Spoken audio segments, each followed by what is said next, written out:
And thanks for joining this Global Cotton Raiser event for India Energy Storage Week, which is the flagship event in the energy storage, earthen battery, and electric mobility, green hydrogen in India. And this year it is 10th edition of the event, and the event is stepping up very well. And to make this event more successful and more inclusive, we are expecting global participation for this event from different countries. We have already received confirmation from Australia and Norway for the country pavilion. Already we're planning for a US-India energy storage seminar. So we expect more countries, including Asia Pacific countries from Singapore, China, Vietnam, Taiwan, Japan, Korea, Germany, Canada, US, UK. We have already received the inquiries from many companies from these countries and country embassies and trade agencies. So this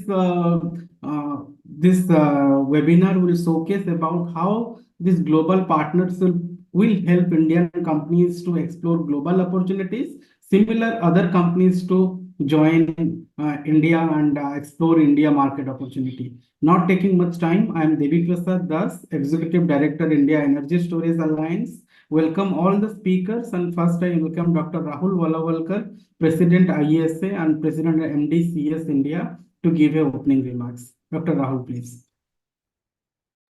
Thank you very much, Debi. Good morning, everyone. This is a really exciting day. The 10th anniversary event for annual conferences for India Energy Storage Alliance is very close to my heart. As many of you know, back in 2012, when we created India Energy Storage Alliance, there were a lot of doubts about if India is really a market for some of these advanced technologies, or if India should wait till maybe 2030 before these technologies get commercialized, and then India should start adopting these technologies, because there were other bigger problems for India to solve. Whereas based on all the international experience, we were convinced that at Customized Energy Solutions that India actually has better value proposition for many of these advanced energy storage technologies, both for stationary as well as e-mobility. And that's where in 2012, we launched India Energy Storage Alliance with just 5 member companies. And we started hosting the annual conference under the brand Energy Storage India in 2013 December, with a hope of bringing together like-minded companies and creating greater awareness about the market potential for these technologies.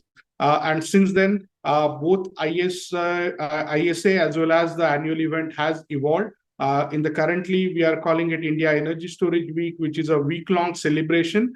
And now the focus is no longer on India just as a market, but India as a global hub for R&D, manufacturing, and deployment of these advanced technologies.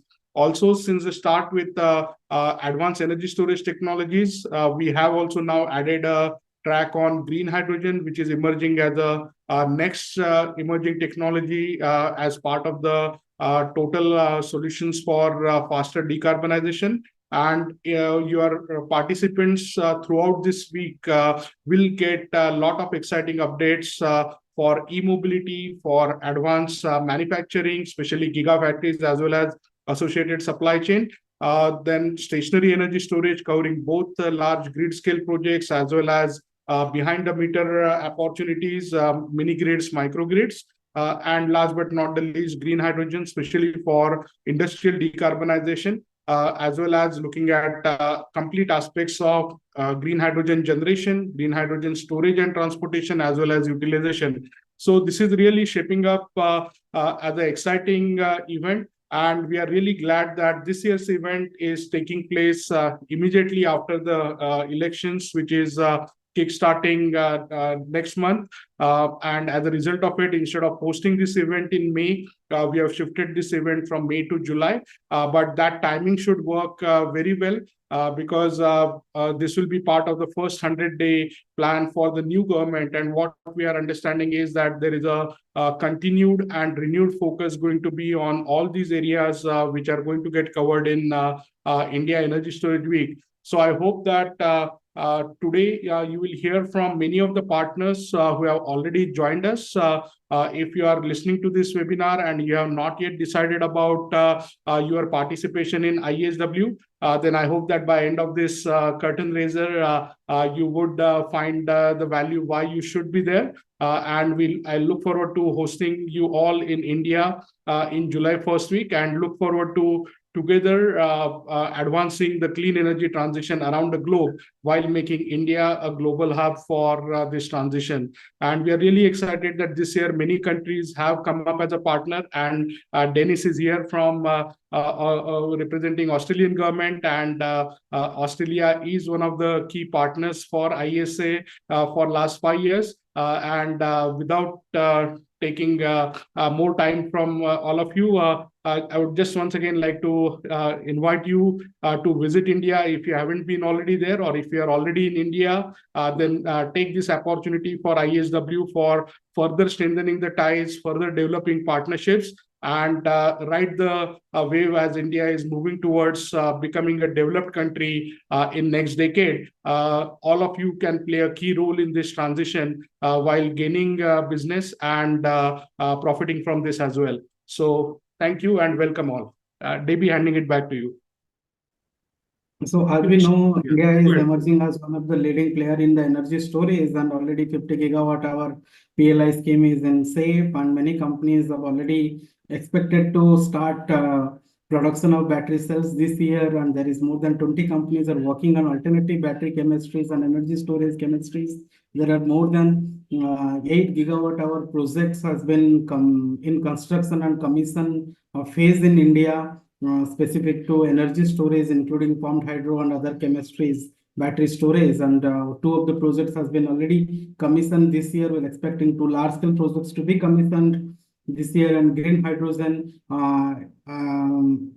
electrolyzer PLI by SECI is already floated, and selected companies has been shortlisted. Multiple green ammonia projects has been started in deployment. Commercial industrial sector is now looking for energy storage and green hydrogen as an alternative for the energy transition. On electric mobility, two-wheeler and electric buses has been taken the leading adoptions in India. Both battery swapping and charging infrastructure have been started implementing in India to support the EV adoption in India. So it is very appropriate stage to explore business in India as one of the leading business platform. India Energy Storage Week will be starting from 1st of July to 5th of July at new convention center at Yosovumi IICC, with a 15,000 square meter to cater more than 200 exhibitors at the place.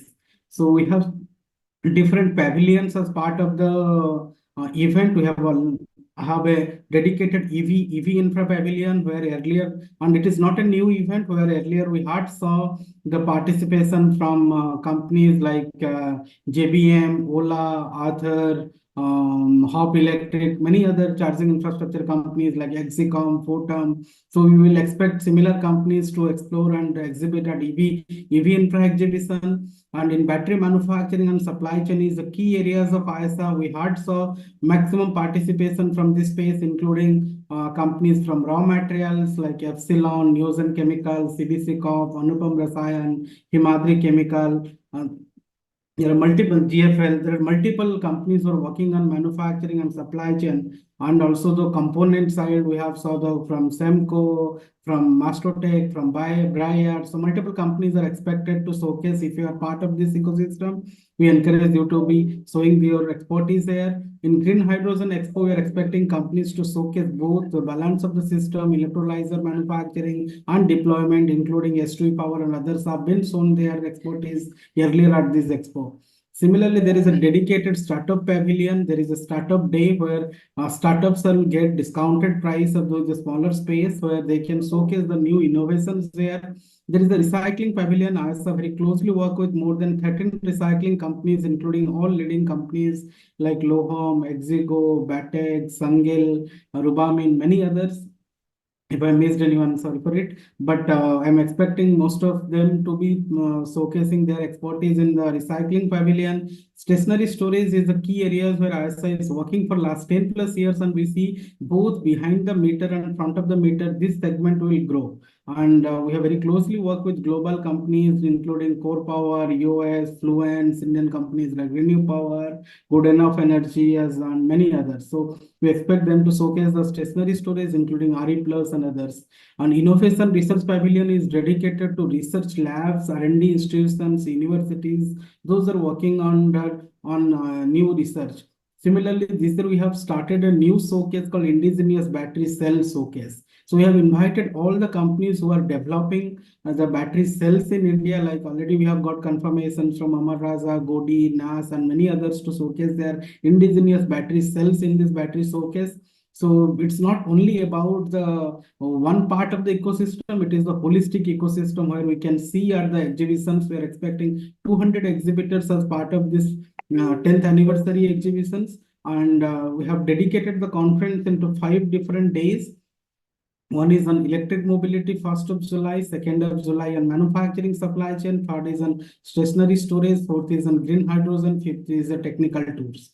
And we'll have dedicated forums as part of this conference, including EV Infra Forum, where both battery swapping and charging infrastructure discussion will happen. Similarly, there is a recycling and reuse and second life forum, which will be part of the manufacturing and supply chain. Similarly, there is a LDS forum focused on long duration energy storage as part of stationary energy storage.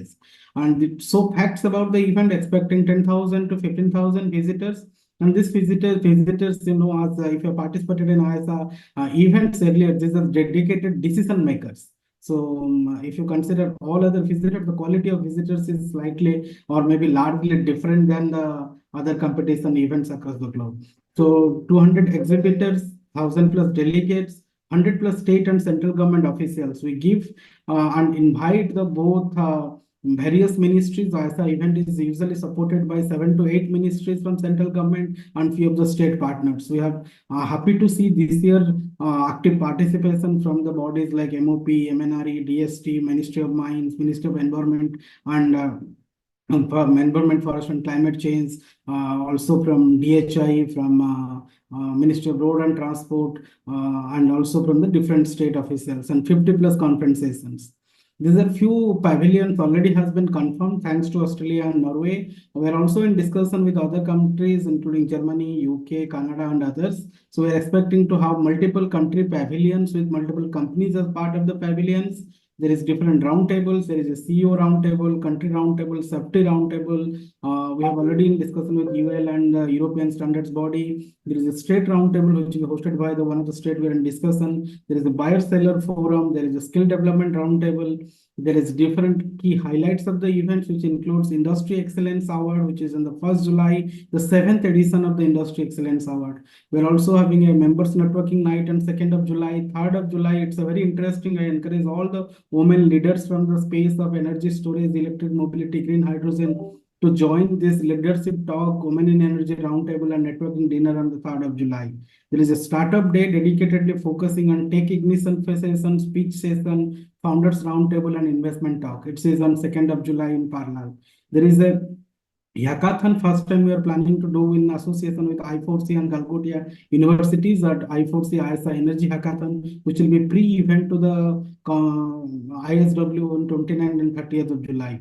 There is a career fair on 1st of July scheduled. Any company interested in hiring the appropriate guys, let us know. We will be giving you a kiosk for hiring and we will create a portal to get the applications for the same. And we used to have a dedicated conference or session on the global market, but this year we are planning for a full day conference on the World Advanced Battery Conference and inviting all the global leaders to tell about their market. Being in India, understanding global market opportunity, this is a unique platform this year we're starting as part of IESW. There is a Future Energy Learning Center. Again, it will be maybe associated with International Solar Alliance is already soon willing to support this event. We expect any other similar organizations willing to support. This is a free, open to all learning platform as part of IESW, and it will continue on the 1st and 2nd of July. Anyone want to learn, this is learning center is open. There will be multiple sessions will happen, focus on energy storage, mobility, and hydrogen.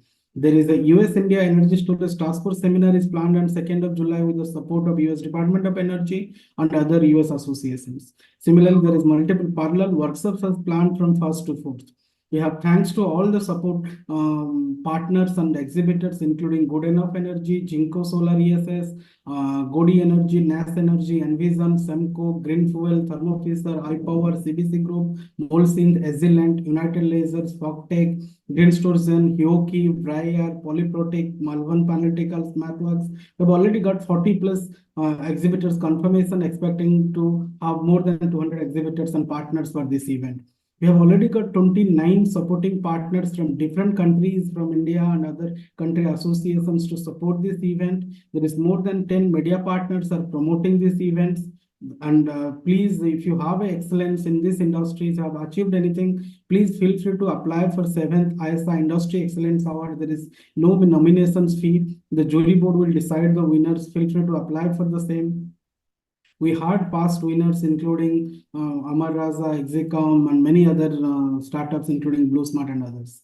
And glance from past, we had more than 70 exhibitors last year and multiple partners. If you have there, you have seen the IESA's growth over the years from 10 exhibitors in 2013 to now 200 exhibitors over the years. And good part about many exhibitors continue to participate in the event over years and years. So is a glimpse from the past IESW, where we had presence of multiple secretaries from different ministries, including MNRE, MOP, heavy industries, including ministers like Sri Nitin Gadkari from Minister of Road and Transport, Amitabh Kant, the ex-head of Niti Aayog, and recently G20, Serpa. We also had leaders from the Niti Aayog and other bodies. Also, we have the advisor from Prime Minister's office, like Tarun Prapurji and others, who have also had DZ, BEE, and CEO, ESL, and others. So the unique about IESA's event, you see maximum government participation and support for this event in India in the energy storage, advanced battery and mobility and green hydrogen space. If you have any bottleneck, this is the platform to discuss with the officials and have a solution for it.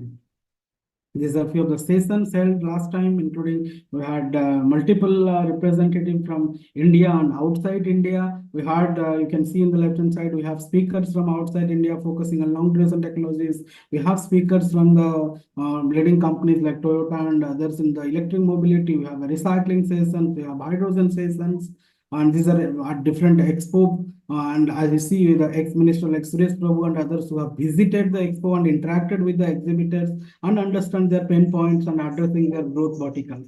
So this is the uniqueness about the event, where you will meet both your supply chain vendors, also your buyers in the single platform. This is about a glance from last year Women in Energy Roundtable. Thanks to all the 100 women leaders who have joined last year and encouraged us to do this. Thanks to IGF, who was a supporting partner for this Women in Energy. And thanks IGF again to shown interest to support this event this year. And feel free to nominate or promote in your network to be part of this Women in Energy Roundtable this year, planned on 3rd of July. This is the glance from the awards night and gala dinner. This is one of the night where you will experience the excellence with with networking opportunity. Feel free to block your date. It is on the 1st of July evening. And this is at the inauguration.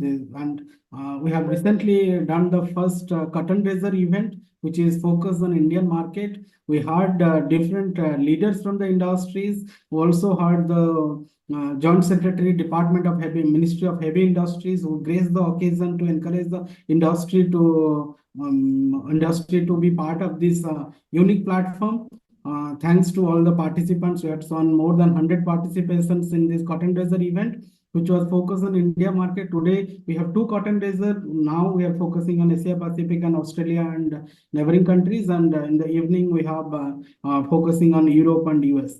So this is the advisory board, the industry leaders from LG Energy, from BASF, Hitachi, Tata Green Batteries, Government of Kerala, Government of Western Australia, Blue Smart, Glida earlier, Photom, Amar Raza, Ari Plus, Loham, Adot Degatron, WRI, Godi Energy, S3 Power, and Fluence. Those are guiding, and also from ESL. They are guiding us to shape up this event to become valuable for the industries. These are the key highlights I've already mentioned for this event. So if you are thinking about the one platform where you should network and grow your business, this is the platform. Otherwise, you have to wait for another 1 year on 2025, the same date from July. So I suggest it's appropriate time. Feel free to take your space, partnership opportunities, and be involved in this growth of this ecosystem. There is a startup day, as I mentioned, which is planned on 2nd of July. Multiple startup activities has been planned. My colleague Bina Ismail is leading this activity. If you are an investor, if you are a startup, you are a founders, feel free to, or if you are a company who are supporting the startups, let us know. We'll be happy to involve you in this activity. Similarly, there is Founders Roundtable where we have last year 40 plus startup founders, CEOs, and CXOs was there. Similarly, there was a CEO Roundtable where we had 50 plus CEOs from the leading companies who has revenue more than 100 crores to discuss about the industry challenges and growth.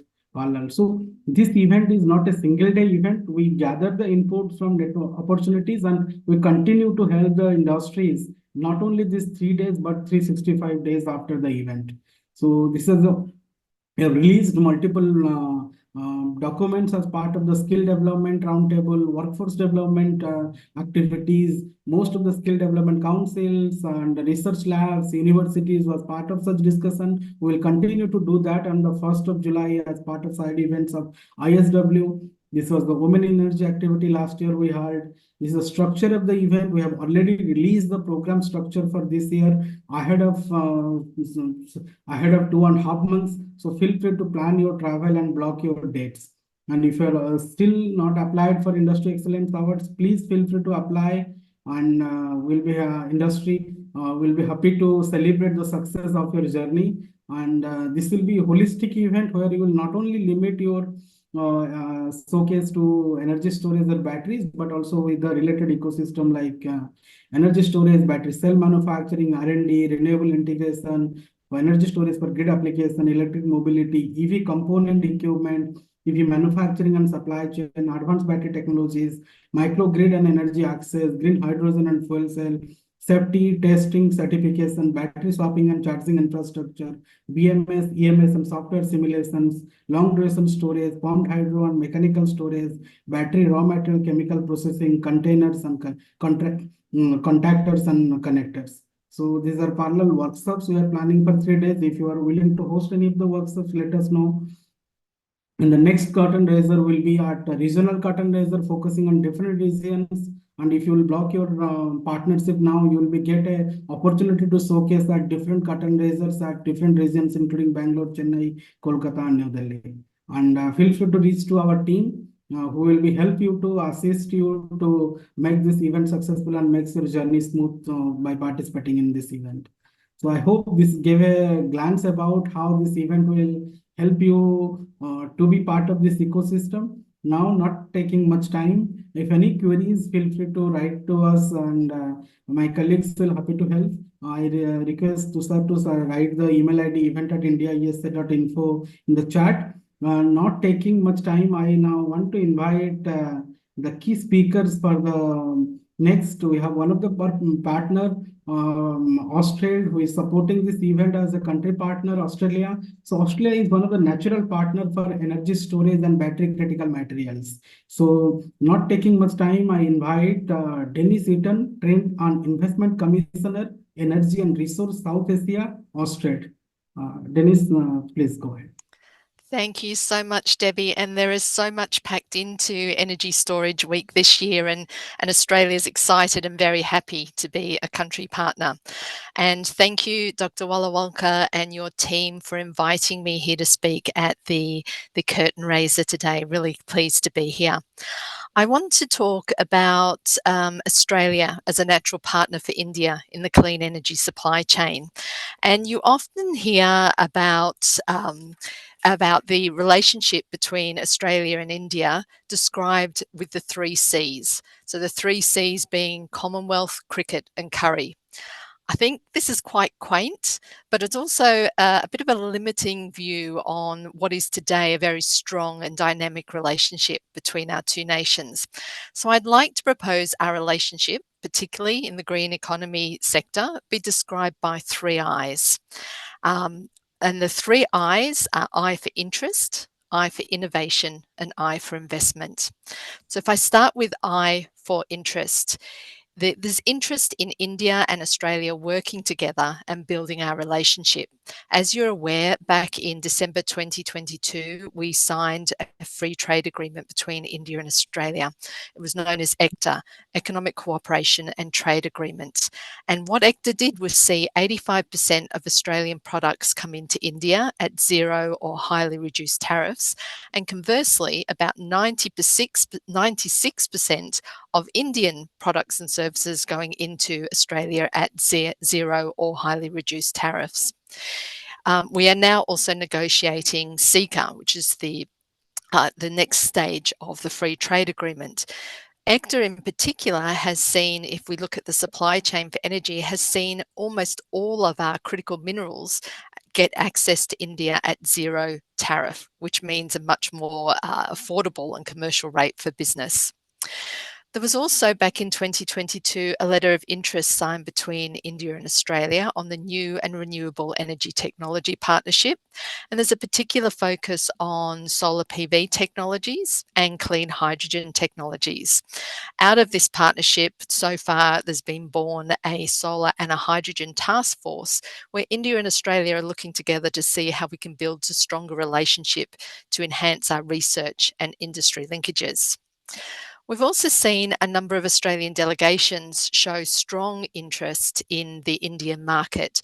The Smart Energy Council, and Wayne will be speaking after me, led a mission on renewable energy companies to India back in March last year.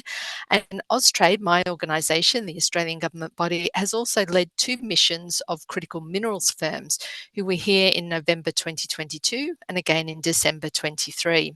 So that interest and awareness of the opportunity in India is growing strongly. We're starting to see more Australian companies active in the India clean energy sector, including 5B, and you would have read about their joint venture with YRE, Sunrise CSP and their partnership with EIL, and many of our flagship companies like Energy Exemplar, Power Ledger, Fortescue Energy are all active and working with partners in the market. We are honoured to be a country partner at the India Energy Storage Week this July, and with our strong partners, the states of New South Wales, South Australia and WA, as well as industry partners like the Smart Energy Council, we will bring a delegation of clean energy companies to the Energy Storage Week, and they're all open to partnering with Indian companies. My next I is for innovation, and Australia is an innovation leader across multiple industries. You may not be aware, but the Wi-Fi was born in Australia, Google Maps, the cochlear implant, the Humidicrib, spray on skin. There's a lot of innovation that's come out of Australia. Specifically in the clean energy space, we developed the vanadium redox battery, which came out of the University of New South Wales, and also the passivated emitter and rear cell, which, all known as PERC, is the cheapest way to generate electricity using solar cells and is used in over 90% of solar panels made today. That also came out of the University of New South Wales with Professor Martin Green. There's opportunities to engage with the innovation landscape in Australia. And just to name a few of the innovation centres, the Clean Energy Innovation Hub, the Innovation Energy Technologies out of the University of Newcastle. Deakin has a Battery Research and Innovation Hub. We also have the AICE, which is a collaboration between Australian universities led by Deakin with IIT Madras. ARENA, which is our Australian Renewable Energy Agency, also has a knowledge bank. So if you looked up ARENA and Knowledge Bank online, you'd see an open source of library of reports and studies into the clean energy sector. So this is a way of engaging and building that innovation ecosystem. Excuse me.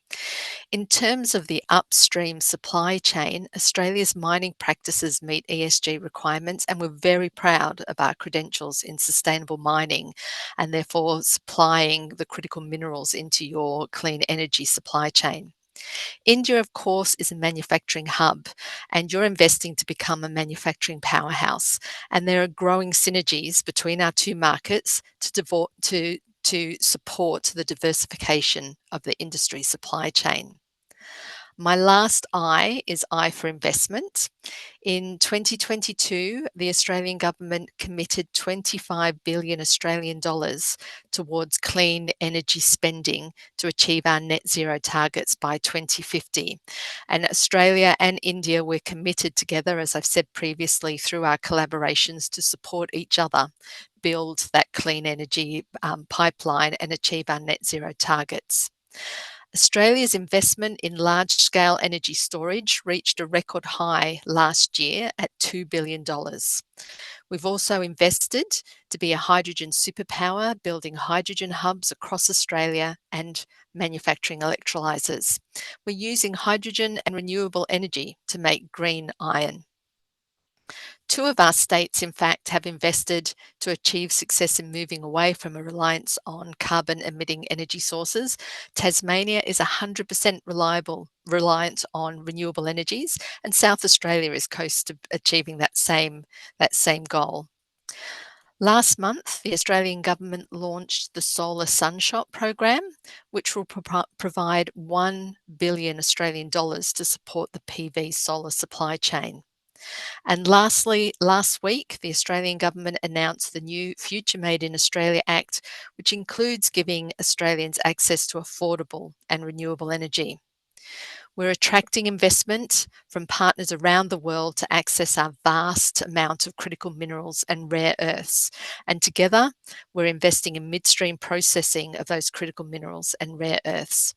The Indian government too is investing heavily in its net zero future to build its manufacturing strength. And together, Australia and India can partner for prosperity. So I hope these three I's, the interest, innovation and investment, resonate with you. But if you're still wedded to the three C's, which is Commonwealth, curry and cricket, maybe we just tweak them a little bit and our new three C's would be commitment, capability and cricket. Thanks so much.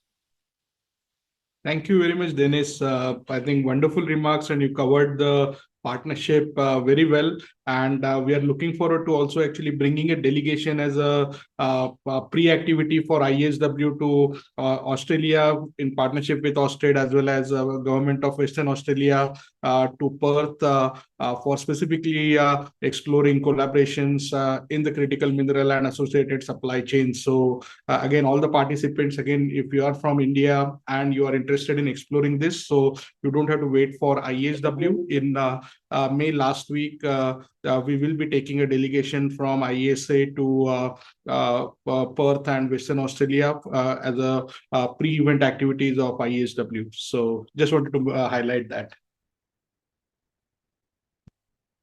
Debi, handing it back to you. Thank you, Dennis, and Dr. Rahul, for highlighting the cooperation between India and Australia. And let's continue on the same topic. And we have one of the leading association called Smart Energy Council. And we saw many times Smart Energy Council taking the delegation from Australia to India and working with India very closely. So as they focus in renewable, and India is working very closely on renewable, and in Australia we saw multiple energy storage projects focusing on its solar or grid. We have One Smith, External Affairs Manager from Smart Energy Council. We'll be happy to hear from you. Inviting one. Please go ahead. Thank you. Thank you so much. It's wonderful to be here, and it's a great honor to be here, and it's wonderful to follow Denise as well. And I really want to pay tribute to the work that she does in India as well. What I'll do is I'll just share my screen and hope that this works well. Can you see that okay?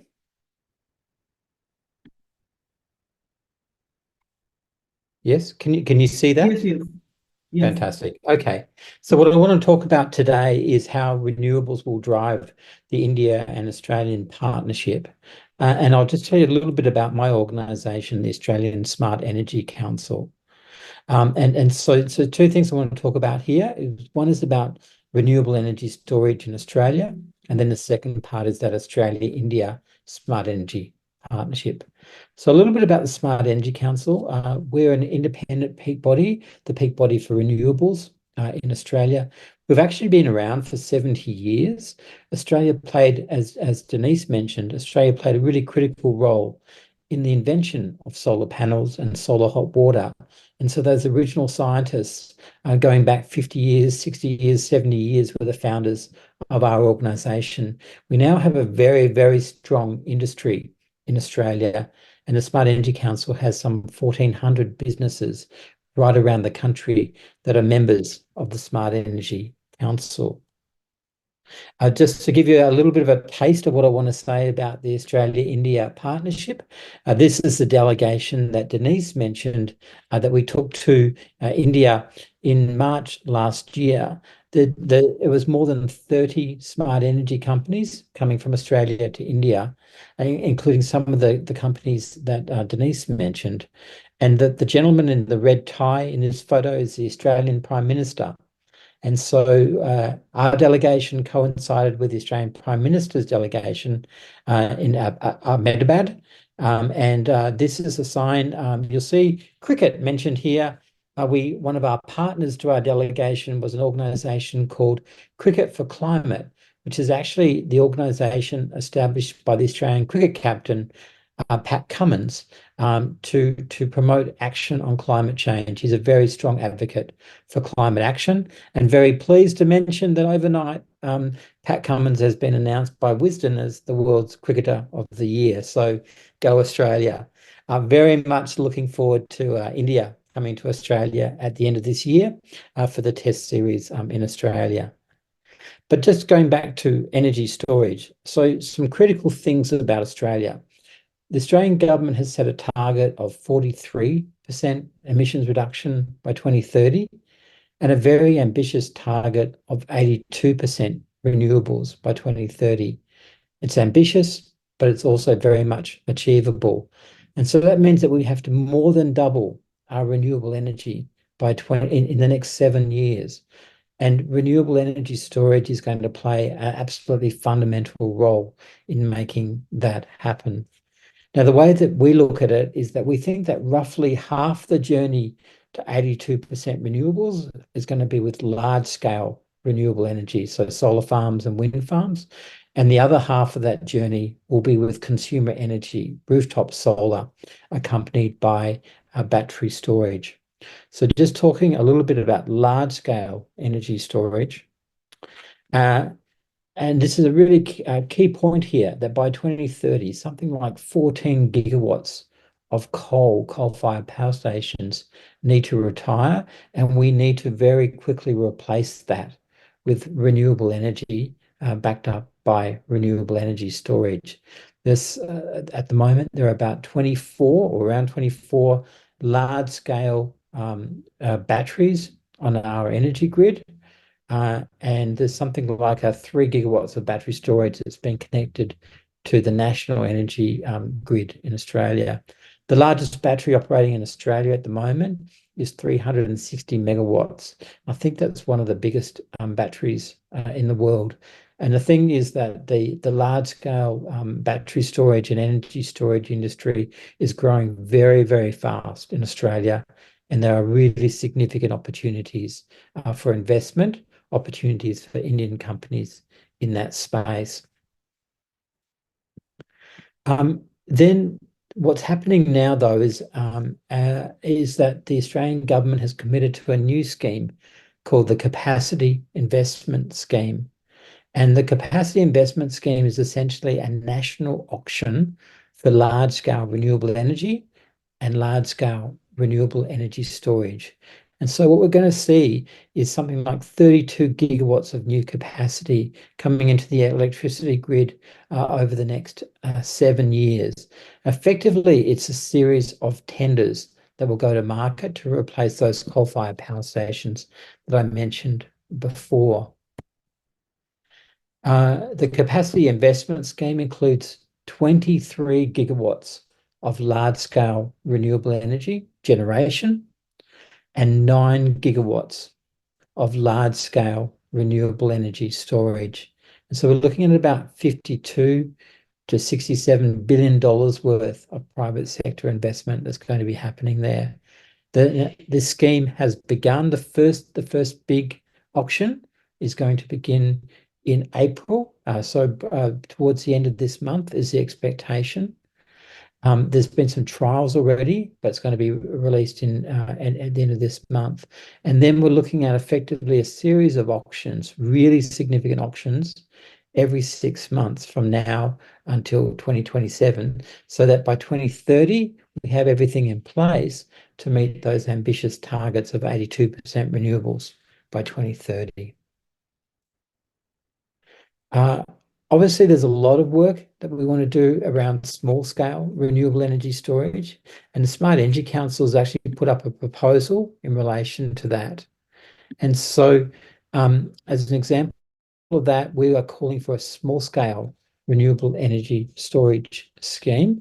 It's a proposal from the Smart Energy Council. We believe that we can deliver into the national energy grid 1 million solar batteries by 2030. At the moment, there's about 200,000 solar batteries in people's homes around the country, and we think that we can get to 1 million solar batteries by 2030. Just to keep going on that. So that's probably a little bit about energy storage. I'm very pleased and happy to take any questions around that. Let me talk a little bit about the Australia-India Smart Energy Partnership. This is a photo of the delegation that I mentioned before, more than 30 smart energy companies in March last year. And this is the delegation in New Delhi. These are some of our supporting partners for the delegation. There'll be a number of names here, which people know. A shout out here to the International Solar Alliance, and a shout out here in particular to Austrade, the Australian Trade and Investment Commission, and huge support from Denise Eaton. I really want to acknowledge the work that she did to make this a reality. And these are some of the patrons for our delegation, and you'll see here a number of Australian ministers, state and territory leaders in Australia, but also Dr. Sinha, the CEO and Managing Director of Tata Power, and the former Indian High Commissioner to Australia. This is another photo of the delegation with the Australian Prime Minister in Ahmedabad. It was a fantastic event, fantastic thing to do. And it might have been, I should mention, I guess, that the delegation coincided with the first day of the 4th test between Australia and India at Narendra Modi Stadium in Ahmedabad. Now, these are some of the companies that we met with. Again, you'll recognize it, I'm sure, many of those companies, but including Tata Power, Renew Power, Reliance, Avada, and others. Really significant. What we did after the delegations, we went back to all the delegates and we asked them, like, what happened as a result of the delegation? And what we found was that within a 6-month period of the delegation, there was more than $1.4 billion Australian dollars in potential revenue opportunities and partnerships from it. So that was within 6 months. So that gives you an idea of the opportunities for Australian companies in India. And we're really keen to continue those partnerships. Now, a little bit more, I mean, you all know this about India, but a couple of things in particular that really of interest to me is that 500 gigawatt target there for renewable energy and 100 gigawatts of solar PV manufacturing target. It is extraordinary. And again, our message for Australian companies is that there are real opportunities in Australia, just as there's opportunities in India, just as there's opportunities for Indian companies to invest in Australia, particularly around renewable energy storage and renewable hydrogen. What we found from the delegation is that India is an extraordinarily advanced country, but it does need expert partners, and that Australia's expertise is very valuable right now in relation to research and development and commercialization, and that our partnership between the two countries really does put us in the box seat. In Gujarat, as you know, there's very high solar penetration, probably higher than Australia, to be honest. But there's a need to understand what impact that has on the grid. My understanding is that the Indian government now has a target of something like 10 million solar rooftops by 2030. There are opportunities for us and opportunities for India to share lessons for good and for bad, to be honest, about Australia's transition to 100% renewables. There are days, an increasing number of days in South Australia where 100% of our energy actually comes from rooftop solar. It is extraordinary. And by 2025, 2026, increasingly we'll have many, many days throughout across Australia where we're getting 100% renewables in Australia. And so how do you manage the grid? And there's a lot that can be learned from that Australian experience. There's definitely opportunities to build supply chains between our two countries. And I think electrolyzer manufacturing is a very good example of that. There's opportunities to have joint auctions between Australia and India for renewable hydrogen, and they're discussions that we've been having with the Australian government, but also with the Indian High Commission in Australia. And there are opportunities for partnerships around the decarbonisation of fertilisers. Both of our countries are very strong agricultural countries, and so there's opportunities using green ammonia. And again, they're discussions that we've been having with the Australian government in Canberra, but also with the Indian High Commission in Canberra. We actually have a division of the Smart Energy Council called Zero Carbon Hydrogen Australia, and with more than 65 leading companies working in that space in Australia that are members of ours. And we also have a certification scheme where we actually certify projects to demonstrate whether or not they are in fact zero emissions projects. The first project that we certified was in my city of Canberra, where the hydrogen refueling station, we actually certified that it was in fact a zero emissions project, and there's a number of other projects that we have certified. These are some of the companies and some of the governments that are supporting our Zero Carbon Hydrogen Australia work. And so just a little bit more about the Smart Energy Council, just very briefly in wrapping it up. We are a membership-based organisation. If there are companies listening in here, please reach out to us to get involved.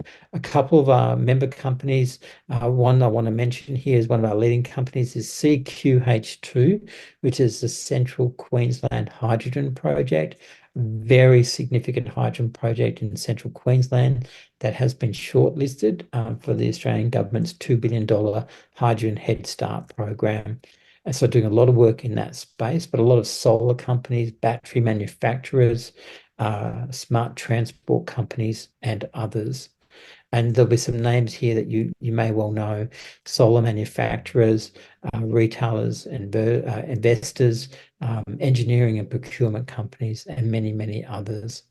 So if anyone on this call is interested in reaching out to us and having further conversations, here are some of the contact details, and really looking forward to continuing to talk to you all, and very much looking forward to having a delegation in India in July and being part of India Energy Storage Week. Thank you very much. Thank you, Anil. It's exciting to see your engagement in India in past, and also the activities in the energy space, and we wish you and your team with the delegation to see in the July. And as we see strong cooperation between India and Australia, this will be definitely a natural partnership between Smart Energy Council and India Energy Storage Alliance in the space of smarter energy ecosystem in the energy transition. And now, not taking much time, I invite the next speaker, who will be Mr. Alex Campbell, Director of Policy and Partnership from Long Duration Energy Storage Council. Long Duration Energy Storage Council driving the energy storage adoption across the globe in the space of long duration from 6 to 10 hours and beyond. And we see there are many Indian companies, those are interested in this space, and many global companies, they are exploring this space. So we have many companies from the vanadium flow batteries, zinc-based batteries, Also mechanical storage companies like Energy Dome. Recently, LAES technologies like Sumitomo, they joined IESA. And the cooperation between LDS Council and IESA is more than 2 to 3 years, and we have worked in this space jointly. And we are planning to do a long duration energy storage session and also a forum dedicated to discuss about the opportunities and the estimating the market potential for LDS in India during India Energy Storage Week. And not taking much time, I invite Alex. Please go ahead. Thank you so much, Debbie. Thank you for the opportunity to speak, and we're really looking forward to taking part in India Energy Storage Week. As you already heard, my name's Alex Campbell. I'm from the Long Duration Energy Storage Council. I'm assuming my slides are coming up okay. Just let me know if there's any challenge. I will quickly talk about who the council is. We haven't been around since 1954. I'm in awe of Wayne and his team there. That's very well established. Unfortunately, no cricket references either, but I'll briefly talk about the council, the global need for LDES, as we call it, some of our technology families, some example use cases, and then a little bit about the policy and regulatory reform and policy that we see happening worldwide. So there's a lot to get through, so I will crack on with it. So just briefly on the council, as you already heard, we're an industry association. We were actually set up in 2021 at COP26. We represent the full ecosystem. So that includes technology providers, but also what we call our anchor members and our service providers. So these are companies with a real interest in accelerating the energy transition through the deployment of long duration energy storage. Just a quick word on definitions. We define LDES as the capability to discharge energy, electricity or heat continuously for more than 8 hours. Some organizations have slightly different definitions, but it tends to be in that sort of ballpark. We have a number of really close partnerships with organizations around the world, and I just wanted to note that we're part of the Global Renewables Alliance.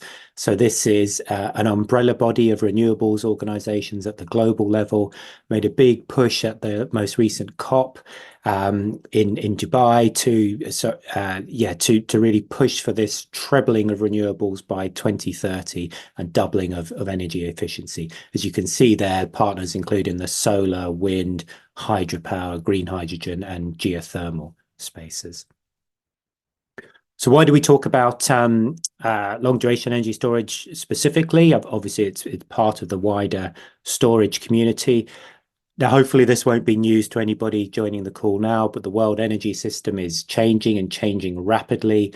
And there's going to be a huge shift to variable sources of renewable electricity. We need more electricity as the population gets bigger. Excuse me. We need more electricity as the population gets wealthier. And of course, we need electricity to decarbonize other sectors, such as road vehicles, for example, or heating, or a wide range of other uses globally.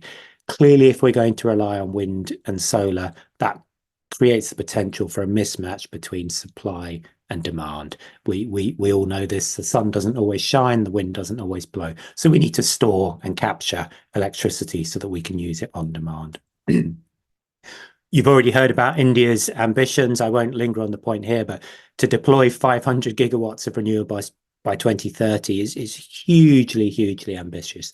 As you all know, Indian power demand is growing significantly. So clearly, as you decarbonize, as you put on more and more renewables, that need to store electricity for longer and longer periods of time becomes even more important. This is represented by this type of study. This is from the ARPA agency in the US. Many other agencies have done similar types of studies.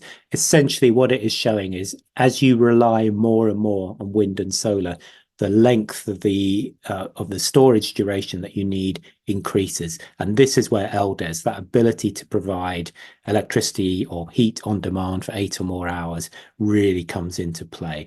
And it's different for different types of grid around the world, but the underlying message is the same. The more and more wind and solar you put on the system, the greater the need for storage. What does it all add up to globally?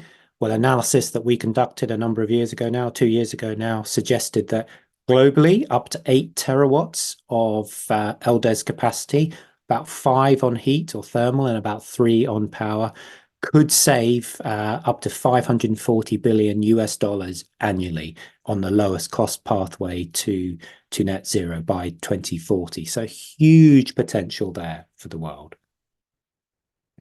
What do we mean when we talk about Valdes technologies? We group them into 4 families. The mechanical, represented by things like pump storage hydropower, which of course India already has, is widely deployed globally.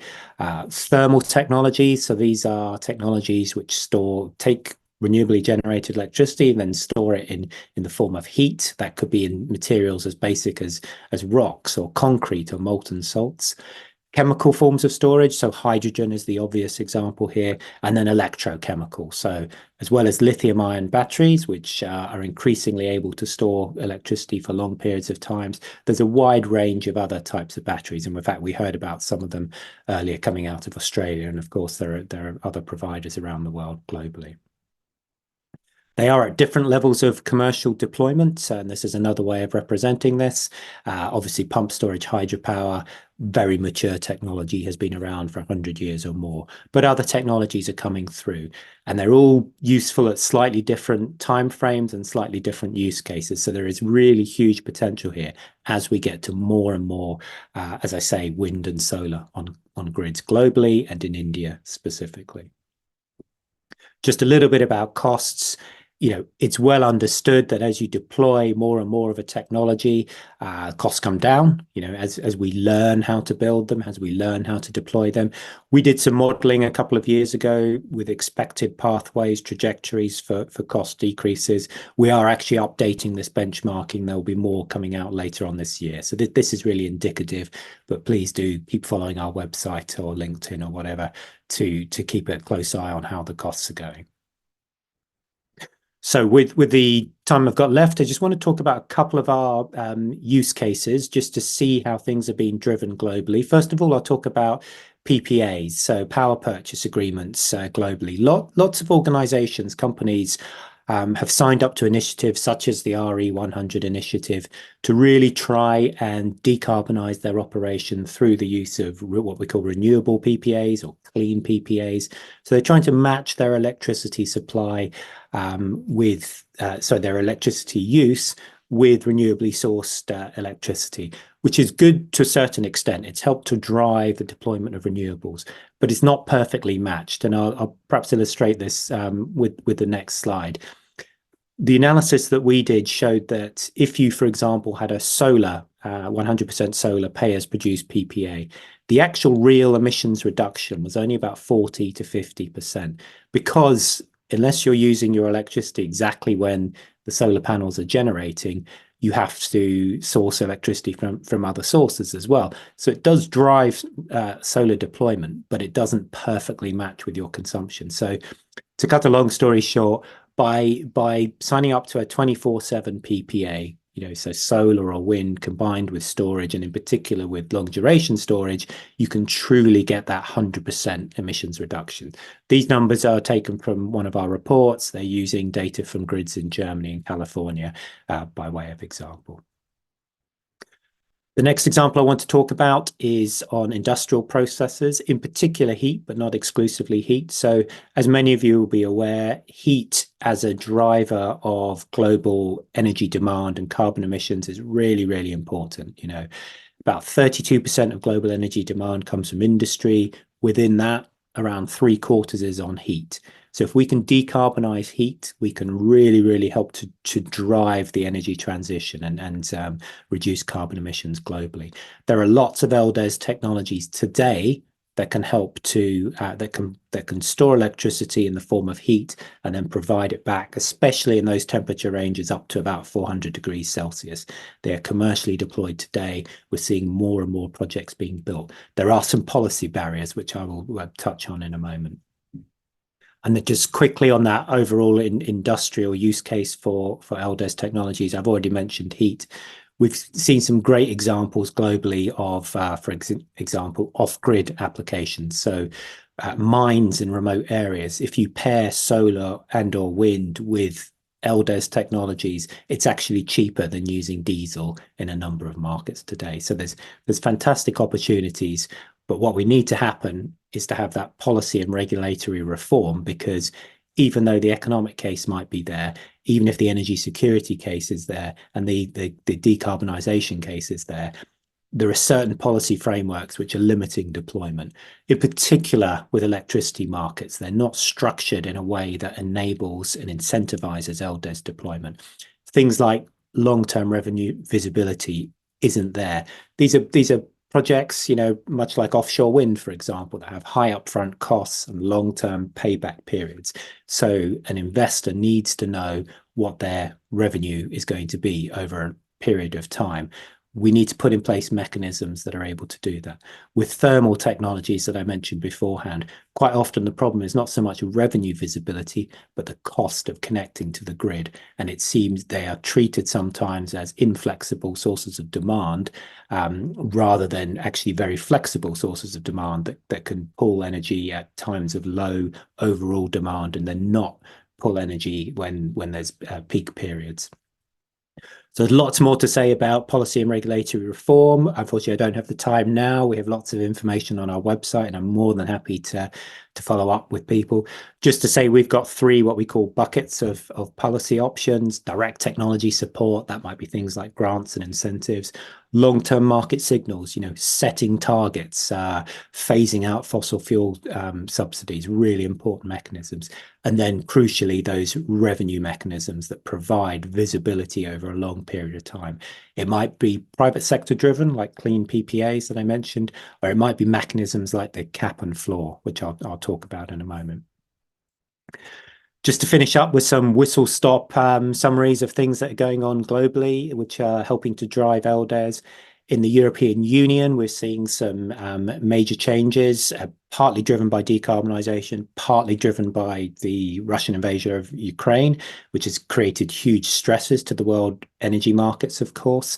And just briefly to say here that the EU's new electricity market design will be coming into force later on this year, and it will require EU member states to undertake a flexibility assessment. So one of the things we expect to see coming out of that is that individual countries in the European Union will assess what their needs are for flexibility, including LDES, and then they'll be able to introduce mechanisms to ensure those are actually deployed.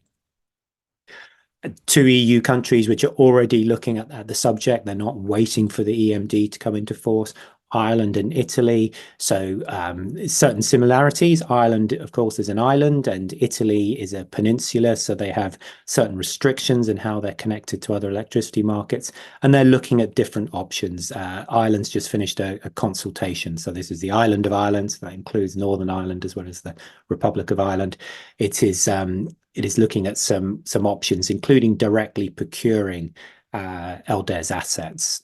Italy is doing a similar thing. They're directly procuring only up to 8 hours, and at the moment is mainly focused on lithium ion in the 4 to 8 hour range and pump storage hydropower. But some of that procurement has been set aside for non-lithium ion technologies. In the UK, a recent consultation closed earlier this year looking at something called a cap and floor mechanism. So this would essentially provide an LDES asset owner with a minimum revenue over a period of time, let's say 5 years. The exact details are yet to be worked out. So this would guarantee an investor that they'd at least get a certain amount of money over a period of time. As a quid pro quo for consumers, because it's ultimately consumers that would fund this, there's also a cap. So if they made a super amount of profit in that period, some of that money would be returned back to consumers. That's an ongoing process. We expect to see more detail coming out later on this year. Just a quick nod to the US. Huge amount going on in the US with respect to LDES. The Inflation Reduction Act, which some of you may have heard about, provides really significant tax credit benefits. There's lots going on in terms of industry consortia driven by the US Department of Energy and its agencies. And then a number of different states are taking actions in of themselves. So in California, for example, it's set a mandate to procure 1 gigawatt of LDES by 2028. There's lots going on around the rest of the world, lots of funding going into LDES in different countries in different contexts, private money, public money. The International Energy Agency at the ministerial in 2024 was encouraging a global targets on storage. We're hoping to do a report with IRENA, the International Renewable Energy Agency, on storage later on this year. And the Supercharging Battery Storage initiative has come out of the Clean Energy Ministerial, which of course India, I believe, hosted last year. So thank you very much. Thank you for the opportunity. We really look forward to participating later on this year in July. And yeah, back to you, Debi. Thank you. Thank you, Alex. So we'll be happy to have you and Julia both as part of Storage Week in July and dedicatedly discussing about long duration energy storage during the event. As with initial discussion, we are planning to invite 40 to 50 long duration technology focused companies to have a brainstorm about the adoption and deployment in India and creating a target for India. But we see both short duration technologies and long duration technologies have their own application areas to deploy not only in Indian grid but across the globe. Thank you, Alex. Thank you. Now I invite my colleague Avantika Satish, Director Emerging Technologies MENA at Customized Energy Solutions, because as he is leading the Middle East and North African market and the energy storage and emerging technologies for CES, as we see the renewable penetration in both MENA regions, both Middle East and North African regions are emerging. And we see there is an opportunity how India and MENA region can collaborate in the technology partnership and also on the deployment and manufacturing. I invite Avantika, please take it from. Thank you so much, Debi, for giving me the opportunity to present about the Middle East and North Africa region market and potential for collaboration with India. Please let me know if my audio and the slides are all coming well. Yes, can you make full screen? Yes. Okay, thank you. Thank you so much. Yes, a very good morning and good afternoon to all the participants who have joined us today for this curtain raiser event. So today I'll be walking you through the rising opportunities for energy storage in the Middle East and North Africa region.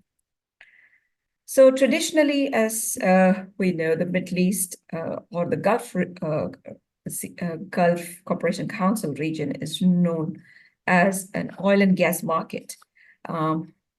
But recently, or in the recent years, we have heard many of the countries coming forth and making announcements to make investments into renewable energy and in net zero, and announcing net zero targets to be achieved by 2050 and 2060. So highlighted here are some of the countries who have made the net zero targets for 2050, which covers Egypt, Lebanon, Oman, the United Arab Emirates, while some others such as Saudi Arabia, Bahrain, Kuwait have made announcements to achieve net zero by 2060. So what it means is in many or majority of these countries currently, the electricity mix contains mainly natural gas. More than 60% is natural gas in countries such as Saudi Arabia, in Qatar, in UAE, and so.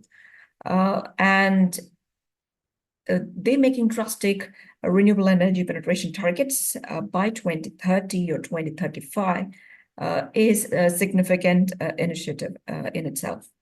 So what we see here is what or how much penetration have they announced at the end of this decade or in the next 10 years ahead. So by 2030, most of the countries have made announcements to integrate in terms of installed capacity up to 30%, minimum of 15% from Kuwait to up to 50% by Saudi Arabia in terms of renewable energy penetration. Some smaller countries such as Djibouti from Africa have also announced for 100% penetration by 2035.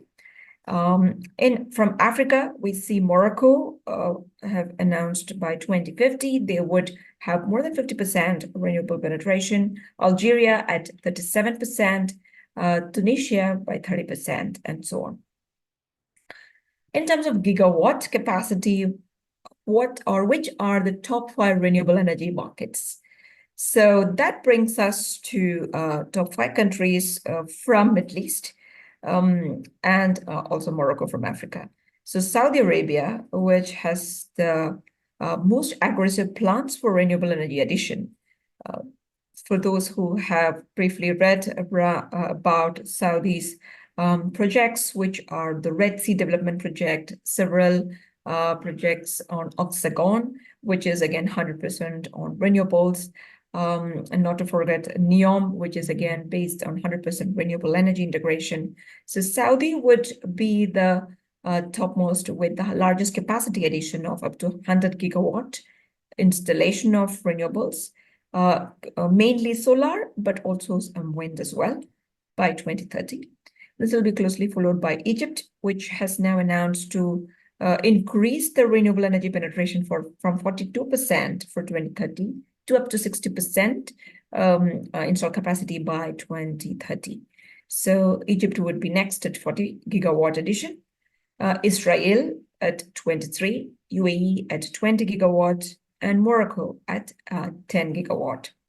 So the rest of the Middle East or North African countries encompass around 14 gigawatt install capacity by 2030. So this is to remember that at the end of 2023, the market or the total install capacity stood between 20 to 30 gigawatt. So the total install capacity is expected to almost grow 10 times or cross 200 gigawatt by 2030. So that is massive installation plans announced. As we heard from our previous speakers, so with renewable energy comes the requirement for energy storage system installations. So currently, in terms of renewable installations, as we know, Middle East region is not so much favorable for pumped hydro storage. We have seen battery energy storage systems such as sodium sulfur batteries, lithium-ion batteries are getting installed in this region. And a few other technologies are also pilot tested, such as flow batteries as well. So we've estimated that at least 60 gigawatt hour potential for energy storage is expected to get installed in this region before or by 2030 to accommodate the install capacity of renewables of 200 gigawatts. So that is to give an overview from a renewable energy side, but not to forget what's happening at the electric mobility or transportation side as well, where the demand for batteries are also growing from this region. So again, from the transportation sector, the UAE is one of the foremost to come ahead and announce targets set for electric mobility or electrification of the transportation sector. 10% of all vehicles on road will be electric by 2030. So that is the target by UAE. They have already set targets for government organizations to convert 25% of all of the used vehicles to be electric by 2025. And this will increase to 30% by 2030. The country has also started installation plans for electric vehicle chargers for faster adoption. Almost 5,000 chargers would be installed in some of the forthcoming Emirates in UAE by 2025. Next in line is Saudi. So Saudi Arabia has a Vision 2030, which aims to start production of electric vehicles, up to 500,000 electric vehicles or electric cars in the country by 2030. And they're also targeting to convert 30% of vehicles in the state capital to be electric by 2030. Egypt has plans to convert their buses to electric or public transportation electric by starting with electric bus addition of up to 500 per annum. Jordan has promised to electrify their entire public vehicle or public transportation fleet electric by 2030. Qatar aims to convert 100% of the public transport electric and 10% annual sales to be electric by 2030. So in terms of vehicles that are getting annually sold in this region, so by 2030, we're expecting that around 500,000 or more than 500,000 vehicles would be sold and would be electric in the Middle East and North Africa region.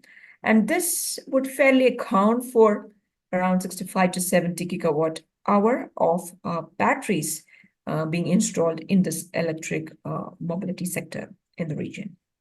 Yes, so with that, I can say as far as India is concerned, definitely India has announced gigafactory plants for cell manufacturing of over 150 gigawatt hour of cell production is expected to come out by 2030, and in stages that they will be released. So there definitely exists opportunity to supply cells to this Middle East North Africa region to support the demand that is rising in this. Okay, so with that, I can just wind up saying some of CES ET consulting services. We support companies in providing market advisory services in terms of customer and partner search, support in technology due diligence and risk assessment advisory, as well as in business planning and business case analysis and feasibility assessment. So these are some of our consulting services with which we can support any of the interested entities who would like to explore Middle East and North Africa markets with their offerings. Thank you, Debi. Yeah, over to you. Thank you, Giga, for giving an excellent presentation and sharing the market opportunities. I request all the speakers to on their videos, and if there is one or two questions from the participants, we can take. Any questions from any of the participants on any global market, please raise your hand or type in the chat window so that we can unmute you. I request Dr. Rahul and everyone. So, sir, you can take a group photo of all the speakers. Sure, Debi.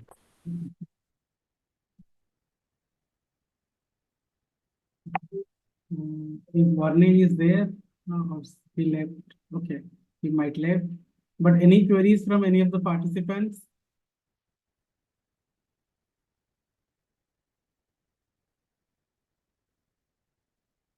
Thank you, sir.